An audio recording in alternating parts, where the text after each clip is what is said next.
when you look at that mistake that she made, you look at the character witnesses we called. And character witnesses weren't there. They've just known Kimberly Potter for many years, and they think the world of her. And they say that she's a peaceful person, not a bully. She's never been accused of a use of force, of being a bully cop in 26 years. That's a record. Believe that. She's peaceful. And she's a law-abiding person. You heard the witnesses. One witness said she was like my mother when he was a neighbor of hers. And one of the reasons that you are a good person throughout your life is when something like this happens. When you're falsely accused of a crime and you're innocent, you go back and you say, oh my gosh, I've been a good person all my life. I want to get some people that know me and have them tell the jury that I'm a good person. That's one of the reasons you are a good person. You want to rely on your reputation. And on, by the way, in the instructions you get, there's a instruction. Character evidence. In case you've heard, excuse me, in case you have heard evidence as to the character of the defendant, you should consider such evidence with all the other evidence in the case in determining whether or not the prosecution has proven the defendant's guilt beyond a reasonable doubt. So our law, our jury instructions recognize that a reputation, character evidence is important in a criminal case.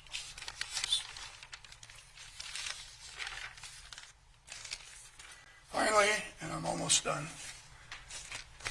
don't clap. We have Kim Potter. She testified. You saw her. I don't believe, and rely on your notes, I wrote it down somewhere here that they claim she admitted something. I contest that. Look at your notes. Kim Potter took the stand, and she said she saw Johnson, that she saw him and he had a look on his face she'd never seen before. And that was right before she said, taser, taser. Now, they want to argue that the body-worn camera, if we run it real slow, you can't see that. Well, of course you can. The body-worn camera is here. It's on the body. Her head's up here, even though she's 5'3". She can still see in the car. That's an outrageous argument. It makes no sense at all. They're relying on the slow motion of the body-worn camera, not the fast speed. If you saw it in fast speed, it's chaos.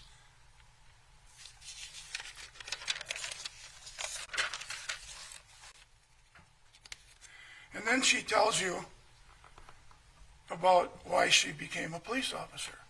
She became a police officer because when she was grade school, a police officer, she knows his name, Mike McGee, came to school and talked about bicycles. She decided that day to be a police officer. She was a school officer letting elementary kids walk across the street when she was in junior high. She was an explorer in high school, continued to be an explorer, went to college at St. Mary's, took law enforcement and sociology, and took the training. First worked at the Anoka State Hospital, then she got a job in Brooklyn Center. And she worked there for 26 years, ladies and gentlemen. 26 years in which she volunteered for domestic, helped the victims in domestics, going to the death of officers and handling that. Crisis intervention, all of these things she did, and there's other ones I'm not going to, that she was very interested in helping people. And that's a sign of good character. Does that tell you that she did not know she had a gun? Of course it does. Does that tell you that she used reasonable force deadly force because she saw Johnson. She didn't know she had a gun, but she did shoot her taser. And by the way, there is an instruction in here about using the taser. And the reason that's there is because I believe Stoughton said that, oh, she couldn't even use non-deadly force. It doesn't find her not guilty, the non-deadly force. The judge will tell you that in the instructions. But it will also tell you about non-deadly force. And Stoughton, he would say, no, you can't use non-deadly force, you can't use a taser. You have to just let them go. Does that make sense, ladies and gentlemen? So that's why that's there, because Stoughton said that. You decide the credibility of Stoughton.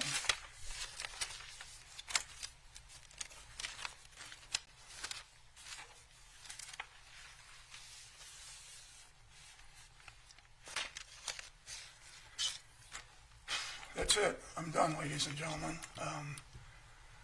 I probably will sit down and remember 10 other things I should have said, but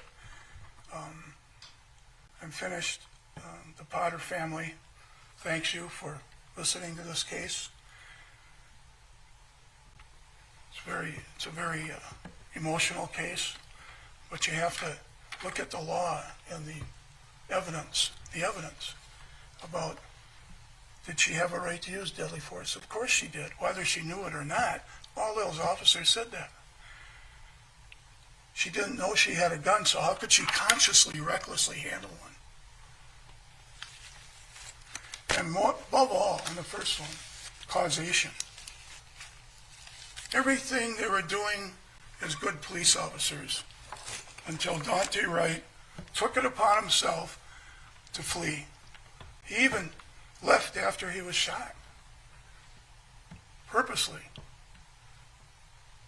So, on behalf of my client and her family, Mr. Ng and myself, and Amanda Montgomery, the brains behind the operation, we thank you for your careful attention in this case. And if you look at the evidence, the believable evidence, and follow the judge's instructions, it's not a difficult case. They failed in every element, miserably failed. And I hope that you